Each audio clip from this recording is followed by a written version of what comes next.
Welcome to our first Hangout on Air for the Google's igniteCS program. igniteCS is a new opportunity that we're opening up to undergraduate students to develop and deliver quality community computer science mentoring in their local communities. So basically, you develop the programs that you want to deliver. We provide funding and support on our side so that you can have a successful program. So my name is Erin Cannon, and I am leading the igniteCS program. I'm Sloan Davis. I support igniteCS with Erin. And we have with us today Karen Parker, who works on computer science for high school, which is another Google initiative. Karen, can you tell us a little bit about that program? And also welcome. Thank you. It's great to be here. Thanks for having me. The CS for HS program is an annual funding program that provides financial awards to universities and nonprofit organizations that are interested in providing high quality professional development for high school computer science teachers. Awesome. And Karen, I know, but maybe our audience doesn't necessarily know that computer science for high school also has a yearly application cycle where you ask for the faculty or the organizations to apply for funding. So maybe you can tell us a little bit about how you develop your application and why it's important to have that. Yeah, great question. So we do have an application process that we have all of the interested parties fill out. And really the application is our way of assessing what plans the universities or organizations have and how they're intending to spend the money. And when we develop our applications every year, we're thinking about what is it that we want to fund? Why do we want to give this money away? What do we want to see accomplished with it? So with that in mind, we create an application and we ask questions that will prompt people to develop answers that will explain what they're going to do with the money, how they're going to achieve the objectives that they've set out. And then we read those applications, we read those answers to those questions, and we're able to, based on how people answer the questions, make a decision about, is this where Google wants to spend its money? Because we have this money, we want to give it to the community, and we want the community to help build and grow high school teachers, help them to become better computer science teachers, to increase the access and the quality of computer science that's taught in the high school space. And so all of the questions that we ask are helping us to understand and get at what this particular individual who's applying for the money, how they're going to achieve that. So Sloan, how do you see igniteCS uses a similar process of asking for, an application from potential participants? How do you see where it's the same sort of process as CS for HS, or where does it differ? I think one of the biggest ways that igniteCS differs from CS for HS is that our award amounts are smaller.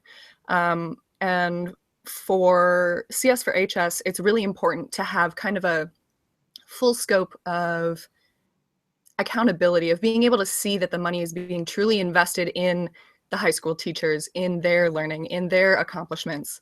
And while we're definitely looking for that same investment in the community, we're also looking for a cohesive plan on the part of the applicants. Who is investing in the community? Why are they investing in the community? Why is this important to them? What motivations do they have as individuals that will tell us that they're going to make a serious impact with some students that they choose to mentor? Excellent. So Karen, you mentioned that you ask us a variety of questions, and all of those questions are based on the idea of specific information that you are looking for across your programming. I have a couple of questions about that. Sure. One is it involves the amount of information. Do you have applications? Do you get applications that provide too much information, or they're too long? Is that a thing? That is a great question, and I actually think if I had to give some advice to people that are filling out applications, it's to really spend the time and the effort needed to understand the question that's being asked and to answer that question. Don't answer more, don't answer less. I think a lot of times what trips people up is they have a bunch of information and ideas that they think needs to be presented, but trust on our end that we've put a lot of thought into our applications, and we're asking for the information that we need to make a decision about how we want to distribute Google's money. And so you need to put in enough information to answer the question, but not too much, because quality is better than quantity, I would say. Do you have thoughts about that, Sloan, for igniteCS? Definitely. And I think within that quality, clarity is, obviously kind of the biggest one there. We would love to know a lot of the background information about the community that you're choosing to work in. I, have heard some amazing stories from the collegiate mentors who participated in igniteCS last year that just, their students needed their mentorship. Their schools that they were working with needed these opportunities. And we trust that because you're choosing a school, there's a good reason. We know that you're, like I said, invested in the community, and we can see that in your application. So if we're not asking, why are you choosing to work with a partner school? Maybe you can save that for, maybe some of the further one-on-one interactions or hangouts that we have during the open application period. We'd love to hear about those things, but like Karen said, not too much, not too little, clarity and quality. So once you have these applications and in front of you, how do you go about scoring them, Karen? How do you tell a quality application? Yeah, we have a rubric that we use that allows the folks that are reviewing the applications to basically score questions on a scale. So we have we've set out a scale of, at the bottom end of the scale, this is what a really bad question and bad answer looks like, and this is what an exceptional answer looks like. And so we allow our reviewers to make a decision about various parts of the application based on that scale. And then we go through a process of tallying up the scores that were given. And all of our applications are reviewed by a committee of people from Google that have knowledge and expertise in education and in computer science. So we come together as a committee and make our final funding decisions based on that rubric that we use and the scores that were given. Well, that sounds fancy. Sloan, is that how igniteCS is going to work? Oh, absolutely. And, as we're continuing to build out and gain more momentum with igniteCS, those kind of standardized procedures of having rubrics and having committees are only going to get better. And the more applications that we receive, good data analysis comes from a big sample size. So the more applications we receive, the more we're able to hone that application approval process and learn from you, the applicants, what's important to you and how we can tailor our program to meet those needs. So Karen, I'm sure you've been doing CS for HS for a while, and I'm sure you have seen a large variety of really good applications and some that were maybe not so strong. For those who are worried about, submitting something that maybe is not on the stronger side, or maybe I'm not a good writer, right? Maybe I don't present myself well on the page. What advice would you give to me when I'm filling out the application, both for CS for HS and then Sloan for Ignite? Yeah, that's a great question. I don't think you have to be a perfect writer to submit a successful application to a Google program and get funding. I think what's important and what we really focus on is whether or not you're achieving the objectives that we've set out with our various programs. So really taking the time to understand, what is it that Google's trying to achieve with the CS for HS program, or what is it that Google's trying to accomplish with the Ignite program? And then develop a program and develop answers to questions that are going to achieve those goals, and get get really clear on how you're going to achieve those objectives. Definitely. And conventional writing, things like grammar and spelling and apostrophes and commas, that's not important. Like Karen is hinting at, the meat of the application is telling us what you plan to accomplish. Does having things like a uniform and professional tone throughout your application distinguish it? Absolutely. I think there's a difference between saying we want some money and we would love the opportunity to be involved in igniteCS so that we can make an impact in our community. There's a level of professionality and dedication that you can tell by the overall tone of an application. And the great thing about igniteCS and working with university students is that we hope that you have resources on your campus, and we would encourage you to reach out to those resources, admissions officers, writing centers, trusted friends and professors. Pass along your application. At the end of the Hangout, we'll have some questions for you to ask them to make sure that you're kind of hitting all the points that we're expecting you to cover. Yeah, that's great. I would add one more thing to that, which is that, we're here too. So Sloan and I are part of a team here that wants you to be successful. So if you have questions about your application as it's coming together, if you want us to look at a draft of it even, let us know. We'll do our best to make sure that you feel good about what you're submitting. And clearly, the sooner that you send us any drafts or questions, the more feedback and the better quality feedback that we'll be able to give you. I'm sure you've tried to hand in some questions to a professor or TA, within 24 hours of the deadline, and they're not too happy or not able to give the quality response that they want to. So, absolutely. So, Karen, I know that you just recently opened up your application process as well, and I am wondering from you if you can tell us a little bit about the life of what goes on behind the scenes from, opening up the application through making those decisions. Yeah, that's a great question. So we really spend most of the fall from sort of September to December kind of getting ready to open up the application process. We go through a process of reviewing our website and making updates with current information to the website.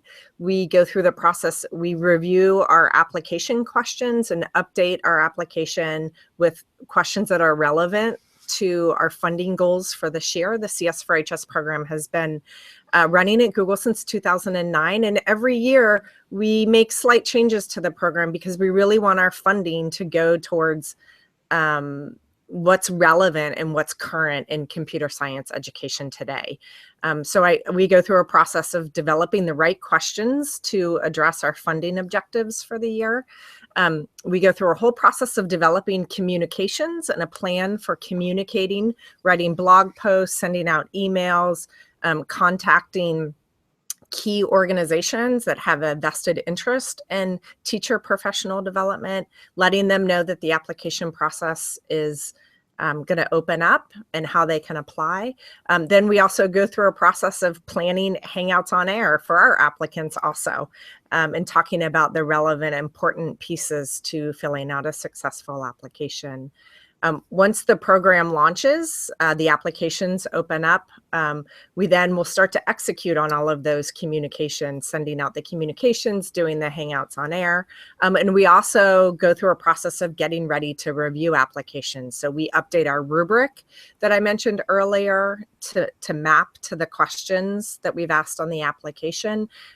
We go through a process of identifying people within Google that are going to help us review applications and getting them trained and up to speed on what Google's funding intentions are and how to look at and review the applications.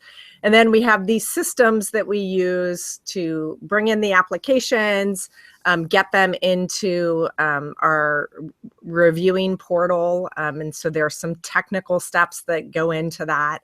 And then we, in the middle of March, it'll be a fast sprint. We'll review all of the applications that we get, make decisions, and then notify people of those decisions. Listening to you just sending them money. The most important part. Listening to you describe the life cycle of CS for HS just makes me think about how it's very similar in some ways to what we are asking our student participants to do when they're building out a program or a project for their local communities. All of those steps, Karen, that you were talking about, I mean, they might not be identical, right? But just the planning phase and really thinking through what your objectives are and what you want, what you want your mentees to learn or what you want to teach as a mentor. And then, making sure that you are getting to the right audience and putting that into place. And then, assessing how it's going, both in an ongoing fashion and then at the end of your program so that you can see, was it successful? Where was it maybe not as strong? How would I improve upon it the next time? Is really very similar to what we're asking our applicants to think about when they're putting this together. Yeah, that's a great point, Erin. And I've been a program manager in different forms and different fashions for my entire career since 1999, 98, when I graduated from college. And it really does boil down to the same key things, being able to identify clear objectives of what you're trying to achieve, harnessing the resources to reach those objectives, setting up systems for evaluating whether you've achieved your objectives, and then in plans for communicating what you're doing. It's just, sometimes it's around teacher professional development. Sometimes it's around mentoring your peers. In my life before Google, it was around keeping people safe during disasters when I was a program manager at the Red Cross. So I think one thing that's so exciting to me about the Ignite program is it really gives people an opportunity to step into learning how to develop and manage a program and gain some really incredible leadership skills. Karen, let me ask you this. What is your degree in? I have a bachelor's degree in sociology. Yeah, mine is in English with Jewish studies and women's studies. Sloan? Spanish, Latin American studies, focusing on community development, and a certificate in global health. Yeah, and here we are, the three of us, working at Google on the education team doing program management. So the reason I brought that up is because I think that sometimes it can be scary, or you can feel uncertain about where you might fit in or what your expertise might be, and whether or not it's a good fit for something. And I just think it's really important to keep in mind that the skills that you have aren't necessarily the same thing as the degree that you have, right? Or the title of something that someone has given you isn't necessarily the same thing as what you are good at doing.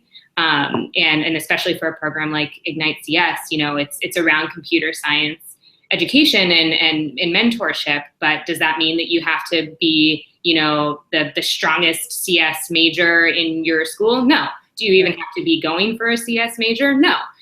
If it's something that excites you and you're interested in working in the community and teaching computer science to maybe some younger students, great, you're perfect for it.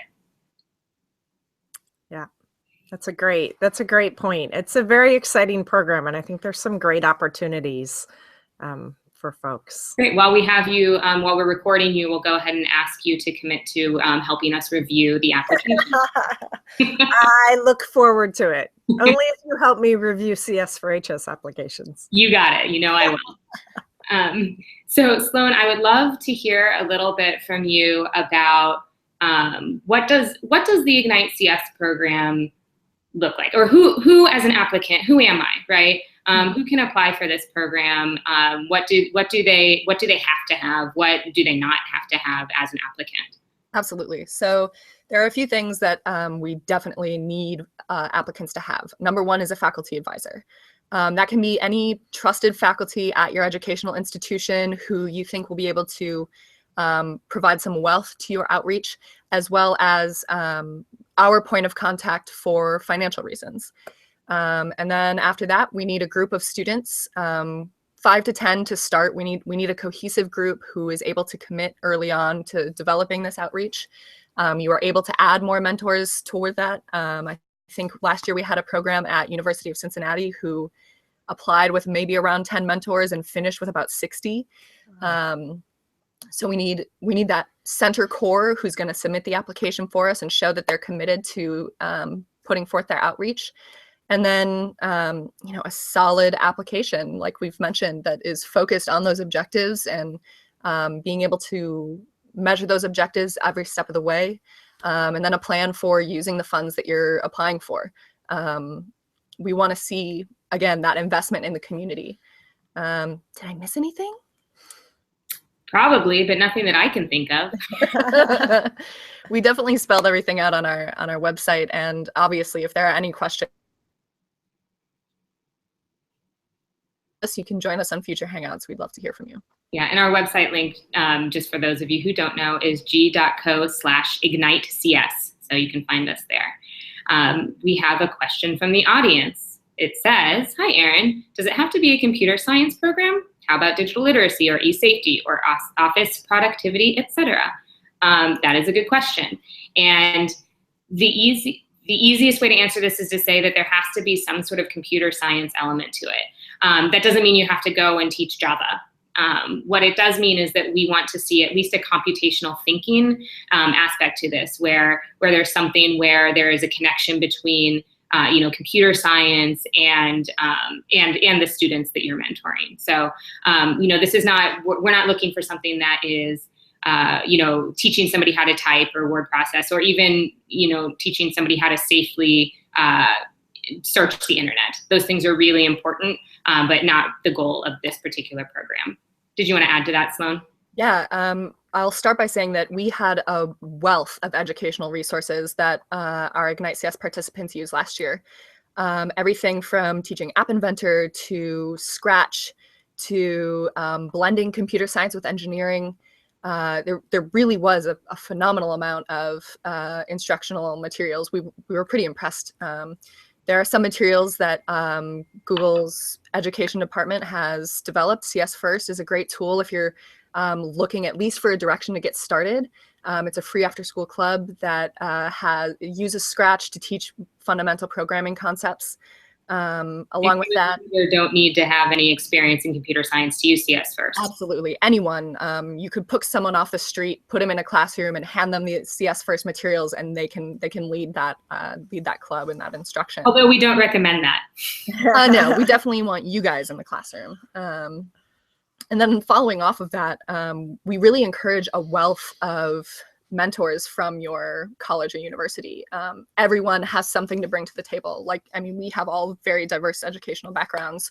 I think some of our program participants last year were specialists in nursing, some were in computer science, some were in electrical engineering, some were in biology. And so we love to see that diversity in your students so that you can share that with the students that you'll be mentoring. And then along with that, I did remember something I forgot about application. Is that along with that 5 to 10 core group of students who is going to be applying, one of them needs to be affiliated with a Women in Computer Science group. Erin, could you talk a little bit about why that's important? Yes, I can. So the goal of this program is to make sure that people who are maybe a little bit, underrepresented in computer science, or people who are feeling like the outliers, or maybe they don't have, like a large support system of people within their network, to make sure that they have opportunities as well, and that they can, have a focus that is outside of the classroom and really involved in the community, as Sloan has said. We really want to make sure that we're reaching those students. And while you don't have to be a woman at all, to be a part of a igniteCS program, we think it's very important to have a focus on diversity. And we want to make sure that those who are applying are committed to that diversity. So that's why we are asking for you to be affiliated with a Women in Computer Science student group.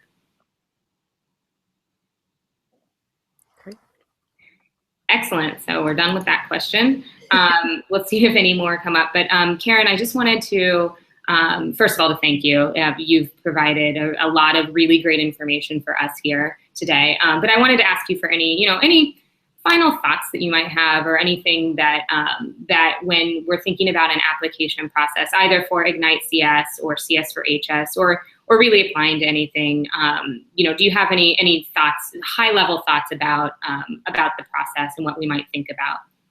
Yeah, I have several thoughts, actually. I think first and foremost, I would just encourage people to go for it, right? Like if you have doubts and you have uncertainties, like push through those and go for it, because part of there's value in failing sometimes, and there's obviously great value in being successful in winning an award. But even if you don't, you can learn something in the process, and that's really where our growth and our development happens. It's not always in the successes. Sometimes it's in the failures, or sometimes it's in the really hard, like I'm spending a lot of energy trying to figure out how to do this. And so I would encourage, first and foremost, to if you have a passion and an excitement about this, to just push forward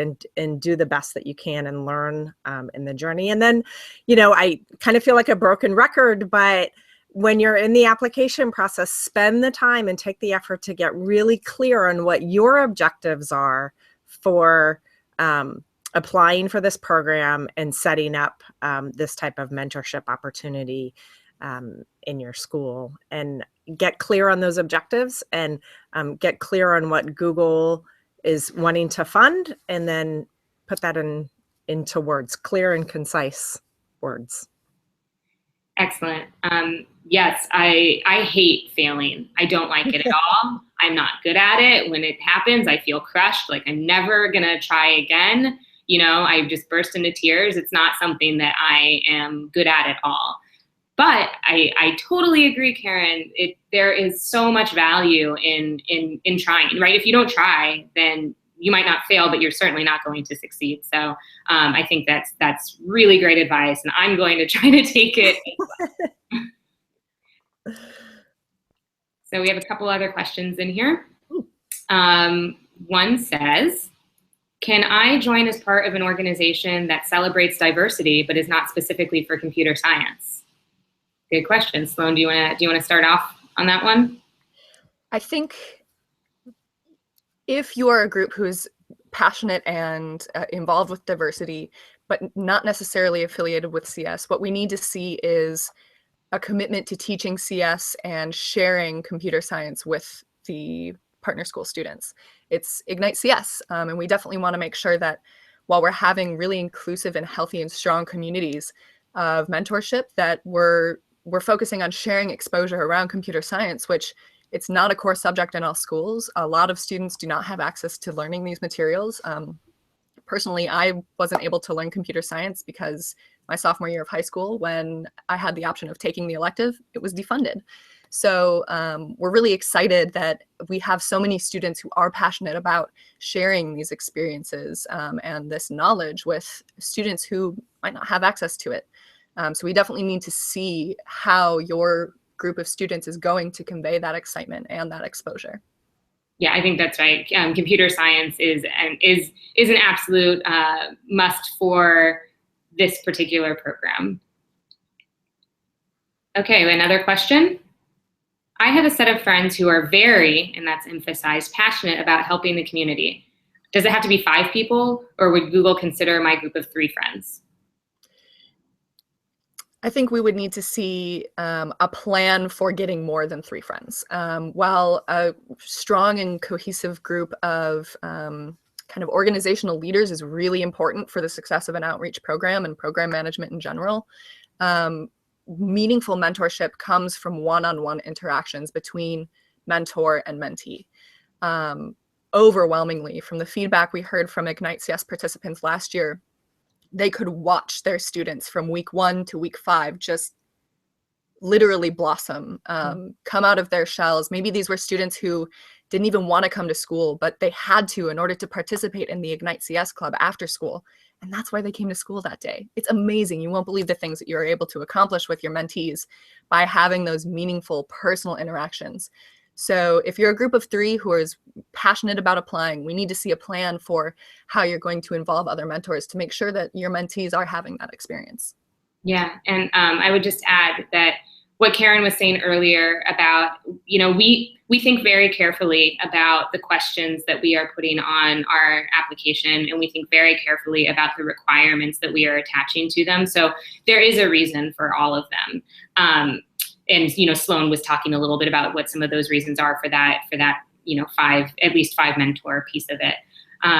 That said, if there is anything that you don't feel that you exactly reach, but you might, or you have further questions about it, reach out to us. We have an email address. It's igniteCS@google.com, and we are happy to address any and all of your questions as they come up. So just, if you are a group of 3, don't let that discourage you. Reach out to us. We can talk about it, and we can maybe give you some strategies for finding, another friend or 2 additional friends to apply. I know there's a little bit of a lag, so I want to give time for our audience to, ask any other questions that they might come up with. In the meantime, Sloan, do you have thoughts about the Hangout on Airs that we are going to be delivering that you would like to speak to? Yeah, absolutely. So this is the first of 5 Hangout on Airs that we'll be delivering during the open application period. That period is from December 15th to January 22nd. All applications must be submitted by January 22nd. We are not accepting late applications.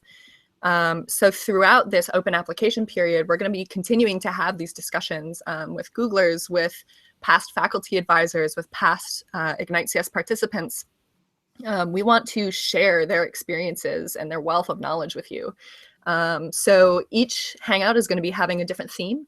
If you go to our website, g.co/igniteCS, you can click on the Help tab, and that'll take you to our calendar, and that has all of the events that we have currently published, all those Hangouts.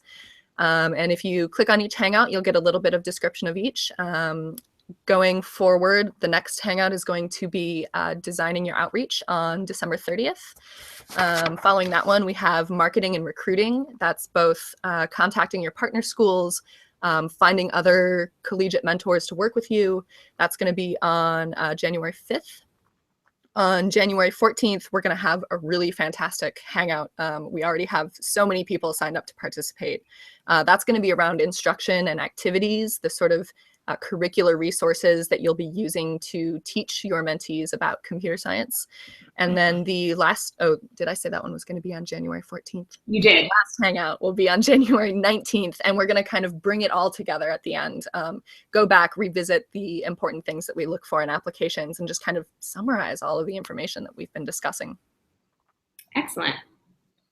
We have another question. It says, your website says that all members of the group should be willing to mentor. We have some awesome graphic designers and writers on our team that want to contribute but aren't willing to or able because of classes to actually mentor. Is that okay? Let me start by saying that we want, and as Sloan has said, we want to encourage as many people who are interested and excited about, about computer science and excited about this program, to apply. That said, a major part of this is mentoring. So while you might have some people behind the scenes who are working on the materials for your mentorship, or maybe they're doing the assessment and looking at what's happening in the mentorship itself.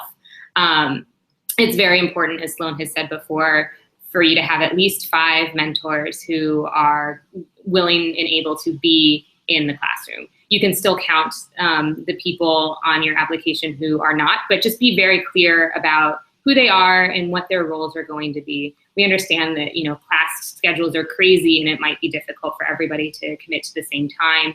But also remember that you have the flexibility in creating this program to find the times that work for you and for your group. So, be creative around that. Maybe, and we had some in our pilot program last year who had different sets of mentors going to classrooms at different times. So, so that's a possibility as well. And again, if you have questions about what that looks like exactly, or how to be clear and concise about getting that information to us on the application, reach out to us, ignitecs@google.com.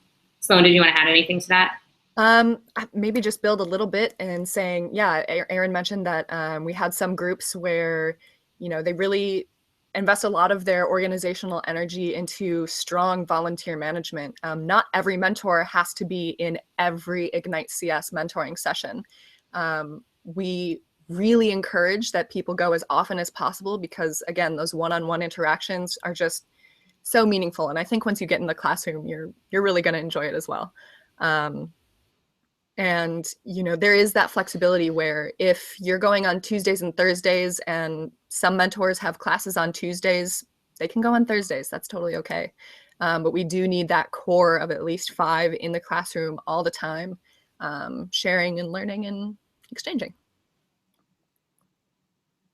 Excellent.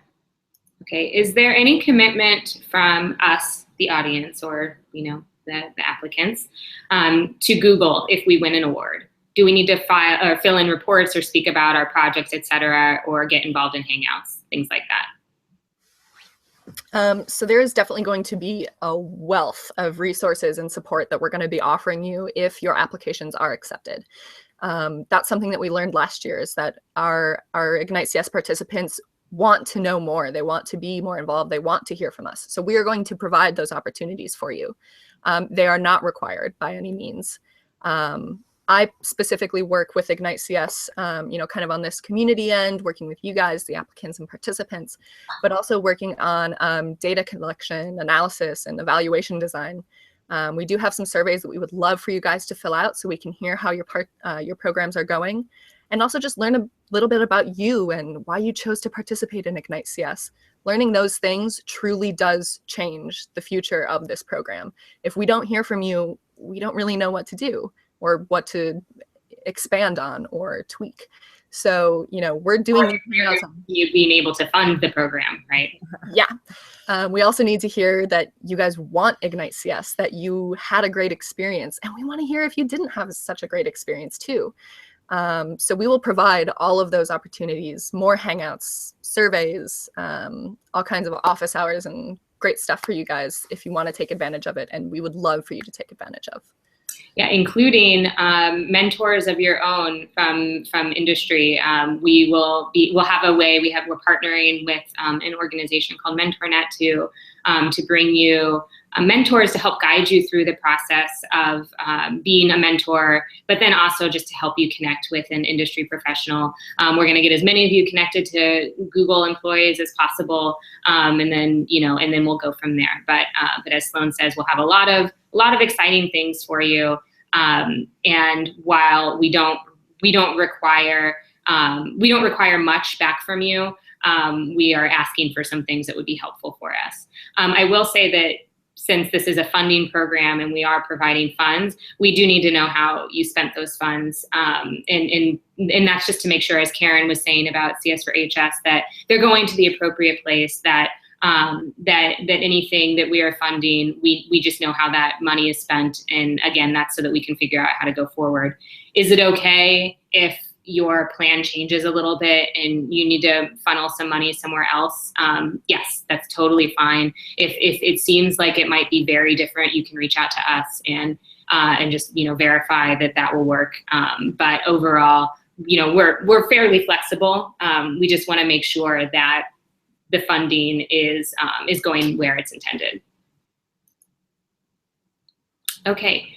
You've mentioned a few times how mentoring is a key part of the program. Could you go into more detail about what that means? Can my group mentor different students in every session, or does it have to be the same group for it to count as mentorship?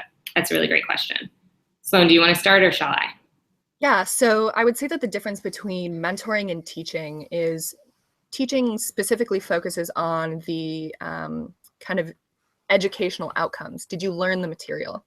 Mentorship wants to convey that information while also establishing a connection around the information. You're not just learning facts and figures and fundamental building blocks of computer science. You're understanding them, you're interacting with them, and you're hearing from someone who has this wealth of knowledge and can enhance your interaction to really kind of form an identity around computer science by learning it through a mentor as opposed to from a textbook. And in that way, we, like I have mentioned before, we definitely encourage that The mentors are in the classroom as often as possible, working with the same students to build those both educational and kind of identity outcomes. And igniteCS is a program based on ongoing mentorship. We do want you to be working with a group of students, developing those connections and learning that material together. It's not necessarily kind of a traveling workshop where you go from school to school proposing the same materials. We do really want you to have those connections with a group of students. Yeah, that said, we have had programs that have done things like work. Some of their mentors have worked at a high school and some have worked in a middle school, or maybe they had 2-week-long sessions with different groups that they were consistently working with those groups for those 2 weeks. So there is a lot of flexibility on what ongoing means, as well as mentoring means. But as Sloan has said, it's pretty important to make sure that that the connection is there. So here's a question that I have for the two of you. Have either of you, then you can think about it for a moment, have either of you had a mentor in your lives? Yes, lots of them. Yeah. And what has that provided for you, Karen?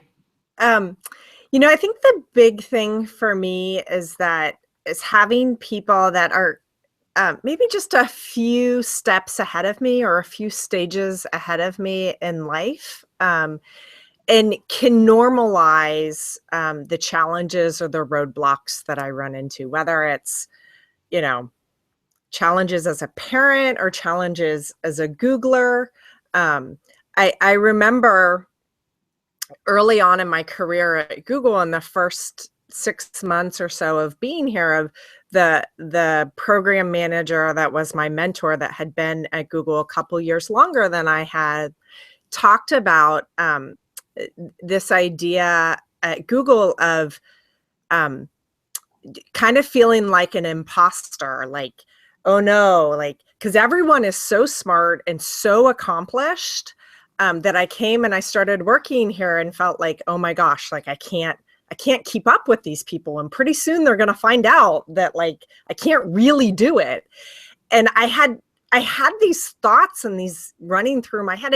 Wasn't even really fully aware that I had these negative thoughts running through my head until Mary had said, oh yeah, that's, had described this idea of this imposter syndrome that almost every person that starts a job at Google goes through in some form or fashion. And when she said that, it was like, whoa, like this weight had been lifted off my shoulders. Like, oh, this is normal. Like most people feel this way. And it was just that, like, that relationship. Had I not had that relationship with Mary and the opportunity to have that conversation with her, I would have continued to like carry that weight and that burden, which was slowing me down and sort of pressing forward and bringing the best of myself to my job at Google. And so I think that relationships like that come in the form of mentoring are so invaluable, because sometimes we don't even realize what we're doing to ourselves until we have someone is a few steps ahead of us to say, hey, like, look here and look there and try this or try that. So. Absolutely. Mentorship has been, when you think about it, you don't really say like, I've had a mentor. I've signed up for this person to be my mentor. But then you look at the experiences that you've gained by interacting with other people who are a few steps ahead or have walked down that path, and you realize that you're better because of gaining that knowledge and interacting with that person. Whether it's instructors that I've had through music, or whether it's you guys honestly have been great mentors for me here at Google. Professors, parents, everyone has given me this just true wealth of knowledge to kind of jump off from. And in those moments where you're thinking, oh my God, they're going to find out that I have no idea what I'm doing, it's good to know that other people feel that way, and that you've got some footholds and some trusted resources to work against. I'm gonna ask this, and it's going to sound like a loaded question, but it's not. It's sincere. The mentors that you've had in your life, or those influences, Sloan, as you put it, does it mean more for them to be like you, or does it, or not necessarily? That's a good question. True mentors always have something to give. I can point to a professor that I had at my university who was, he's a man, he's a Jewish man. I am a non-denominational person, I'm a woman. He gave some really seriously wonderful insight into my trajectory with, you know, academics and careers in general. But there is something very special about a mentor who is as close to you as a person as possible. Your personal interests, the paths that you have both walked, what you look like. It's important that you are able to learn from people who have gone through as many of the experiences as you may have or might. What about you, Karen? What do you think?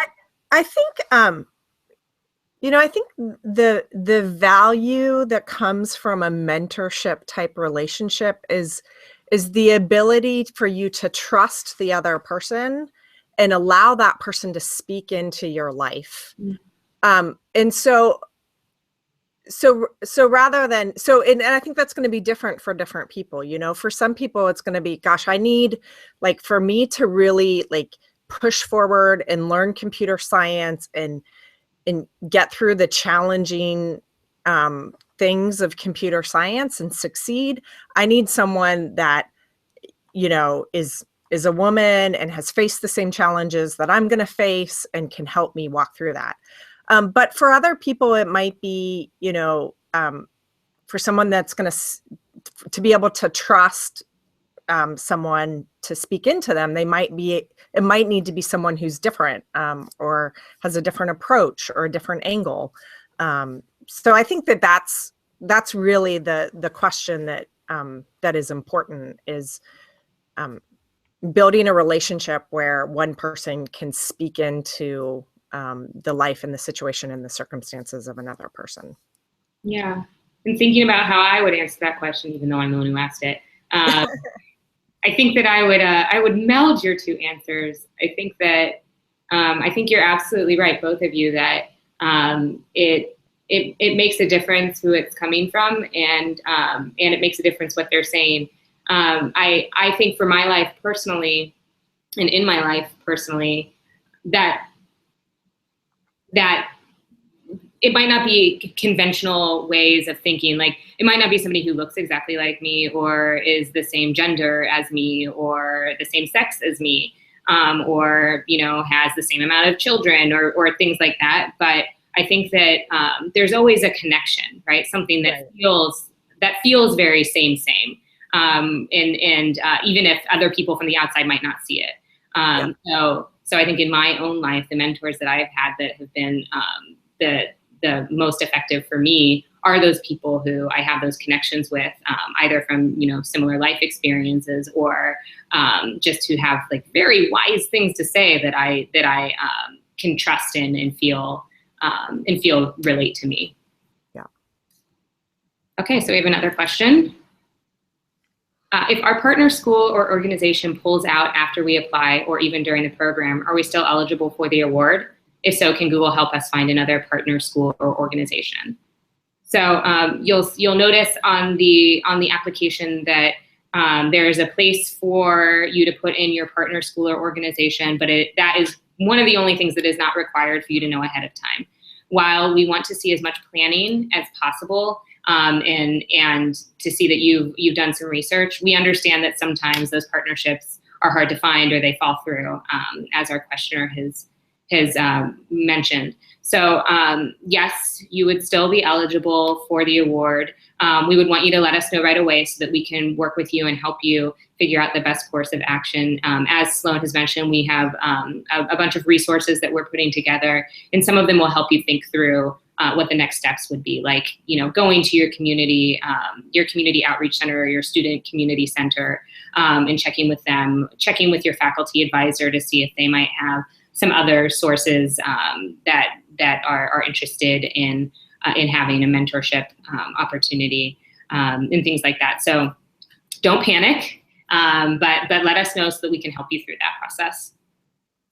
Did you want to add anything, Sloan?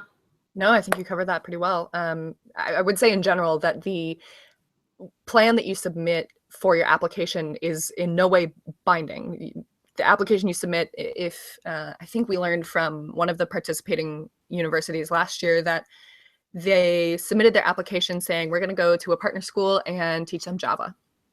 And after they received their award, but before they got in the partner school, they sat down and they went, we've all been working with Java for a really long time. I'm not sure that we're going to be able to cover everything in 5 weeks.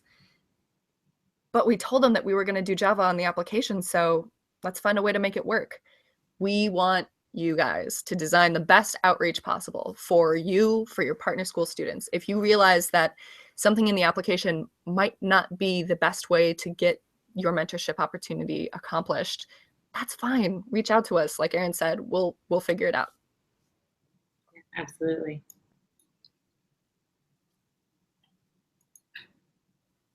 Okay, oh, sorry, it was giving me trouble saying that I was done answering that question. Maybe you didn't like the answer. No, it was great. Yeah, so I think that the big takeaways are just as you were just saying, Sloan and Karen, you've mentioned this too. We are looking for something that's well thought out, that shows that you are thinking about this program specifically and interested in this program specifically, what you're applying for. But know that, as Sloan was saying, we do want you to create the best outreach for your community. And you know that better than we do because you're in your community. So there is flexibility around, the delivery of it. There's flexibility around, basically every part of it. When you think about it, nothing necessarily goes as planned. And we know that. We had another school in our pilot program where somebody's dog literally ate their funding check. So, we had to figure that out. Things happen. They sent a picture. It was sad. Things happen. We know things happen. And just as Karen was saying, how important it is to try and sometimes fail. What is also important is what you do when things don't go to plan. If you have a perfectly delivered program, then that's great, but you're going to learn something else if you have some road bumps along the way and you have to figure out how to navigate those. So, we want to hear about those. We want to hear how you got through them, but don't let the idea of that scare you away from trying. Yeah. Okay, we have another question. Some of the members in our groups are seniors who have a limited time to contribute. Is there a minimum duration for our program? Week, semester, year? Are longer programs looked upon more favorably, or is it just the content that will be looked at? It's a really great question. Sloan, do you want to start? Yeah, so last year, the majority of the igniteCS participants in the pilot, they received their grants in a similar timeline at the beginning of the spring semester, and most of them ran their outreach through the end of the spring semester, through the university academic calendar. We did have some groups that did summer camps, so they had to wait for their partner schools to be done with daily instruction, and then I think maybe mid to late June they were running their camps. So while longer programs, more than a month, more than a semester, more than a year, if you have plans for longer programs, we would love to see that. But the most important thing is ongoing. So we need you to show us how you're going to commit to your community more than once, more than twice. Anything else on that?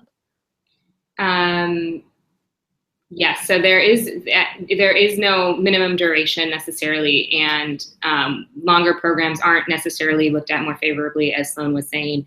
We do need to see that a program is going to start within the calendar year of 2016. That's pretty important for us to evaluate and know what's going on in your program. But again, whatever works best for you and in your community, if you can show us that, then we will believe you. You will know better than us. Karen, I wanted to ask you a question that has to do with this question, which is, for CS for HS, have you found a sweet spot for, the rigidity of your timelines? Do you have specific, times that your programs need to be run in? How does that work for you in your program? Yeah, that's a great question. We do really encourage applicants to build out professional development programs that align with teacher schedules. So we have, and they, different applicants do it in different ways, but the important thing is that they're designing their professional development opportunities around the teacher schedules that is going to be applicable to them and allow them to have success in the classroom with what they're learning. So sometimes that means instructional time over the summer and then meetings throughout the year. Sometimes that means just regular meetings throughout the year with instructional time built into that, the mentoring and the community building part of the professional development. So I think the important thing is to really design something that's going to be most effective to the people that you're trying to reach within the guidelines that Google has set out. And it sounds like the calendar year is what the Ignite program is looking for.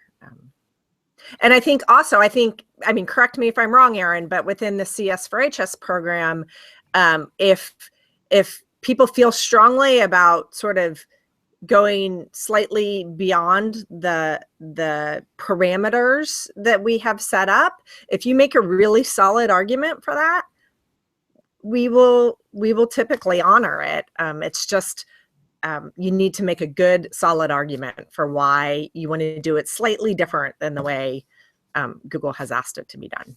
Yeah, absolutely.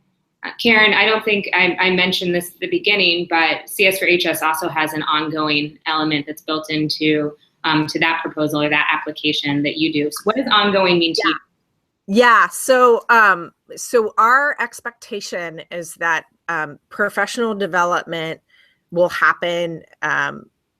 There will be a plan for year-round, basically school year, following the school calendar, what we call communities of practice, an opportunity for the teachers to come together and in a community dialogue and talk about what it means to teach computer science, the challenges that they're running into, practice teaching, get feedback from their peers on how they're teaching. And so the expectation is that's going to happen throughout the school year calendar. And again, different programs have designed it in different ways. Some of those groups meet monthly, some of them meet every other week. It just depends on the needs of the actual teachers that are being reached. That makes sense. We are about at time. We've got just a couple minutes left. I would love to get any final thoughts that you have, Karen, and that you have, Sloan, before we wrap up here. I know I already asked you for your final thoughts, Karen. Final thoughts again. Computer science is an exciting opportunity for anyone that's interested in it.